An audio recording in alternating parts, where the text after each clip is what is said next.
Assalamualaikum warahmatullahi wabarakatuh. Salam jumpa lagi dulur-dulur, salam sehat. Saat ini kita sedang berada di pemakaman umum Desa Kolur Sari, Kecamatan Bangil, Kabupaten Pasuruan.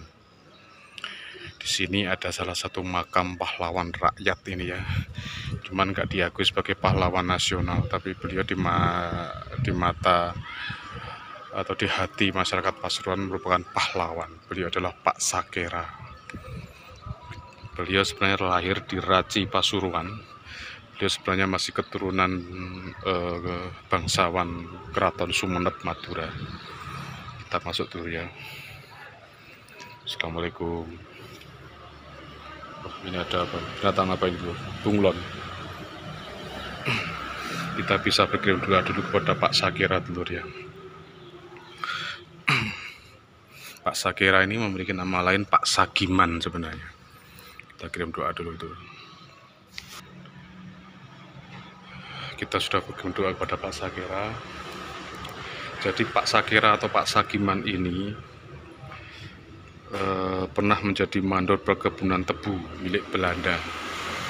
Dan karena seperti diketahui Belanda melakukan monopoli, sehingga kadang sering memperlakukan para pekerjanya yang tidak manusiawi gitu ya.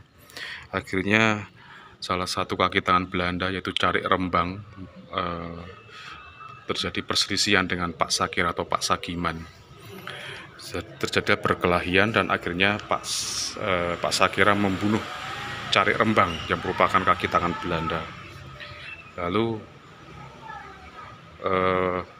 setelah peristiwa itu tentu saja Pak Sakera menjadi buron pemerintah Belanda karena Carik Rembang merupakan salah satu kaki tangannya. Lalu setelah menjadi buron, akhirnya Pak Sakera tertangkap karena ibunya disandra, dan ketika di penjara akhirnya ibu Pak Sakera dibunuh oleh Belanda. Dan itu masih belum selesai cobaan dari Pak Sakera. Istri tercintanya Marlena yang ditinggal di penjara melakukan hubungan asmara terlarang dengan keponakannya sendiri bernama Brodin. Mendengar kabar itu, tentu saja Pak Sakera bersedih hati dulu ya, karena setelah ditinggal mati ibunya karena dibunuh Belanda, istrinya justru berselingkuh dengan keponakannya sendiri yang dipercaya, yang harusnya menjaga sang istri. Akhirnya Pak Sakera melarikan diri dari Belanda. Setelah itu dia mengejar Brodin keponakannya dan akhirnya dibunuhlah Brodin setelah kabur dari penjara. Akhirnya Pak Sakera kembali menjadi buron karena memang Pak Sakera ini terkenal seorang pendekar gitu ya. Beliau itu ahli dalam bela diri gitu. Lalu akhirnya Belanda kesulitan mengejar Pak Sakera dan Belanda mencari kelemahan dari Pak Sakera itu apa. Akhirnya salah satu teman Pak Sakera yaitu Aziz berkhianat dengan memberitahukan kepada Belanda bahwa Pak Sakera itu kelemahannya adalah bambu apus.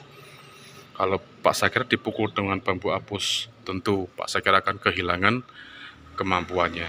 Akhirnya betul dulur, setelah dijebak oleh Aziz, akhirnya Pak Sakera dipukul oleh bambu apus dan beliau tidak ditangkap dan akhirnya dijatuhi hukuman mati. Dan sejak saat itu Pak Sakera menjadi semacam ikon perlawanan masyarakat terhadap pendudukan penjajahan Belanda. Ini ada beberapa foto-foto dulur ya. Ini sebenarnya Pak Sakera sudah pernah diusulkan menjadi pahlawan, cuman memang sampai detik ini masih belum disetujui oleh pihak pemerintah pusat. Nah, ini ada upacara peringatan dari pahlawan di makam Pak Sakera, dan nama Pak Sakera akhirnya menjadi salah satu nama fans sepak bola Kabupaten Pasuruan, yaitu Persekapas yang bernama Laskar Sapera ya. Nah, ini adalah senjata khas celurit, senjata khas Pak Sakera. Nah, ini pengumpulan tanda tangan bahwa Pak Sakera sebagai pahlawan. Cuman sampai detik ini memang belum disetujui oleh pihak pemerintah Republik Indonesia. Dan di sini berada di sekitar area makam, tepatnya di pinggir jalan, jadi mungkin cukup berisik ya dulur ya. Ya itu mungkin sekilas tentang Pak Sakera, bangsawan Sumeneb yang tinggal di Pasuruan, yang akhirnya menjadi ikon perlawanan masyarakat Pasuruan melawan kekejaman penjajahan Belanda serta kaki tangannya. Oke dulur, sampai di sini jumpa kita, tetap sehat agar kita bisa belusuk lagi di lain waktu dan tempat, dan wassalamualaikum warahmatullahi wabarakatuh.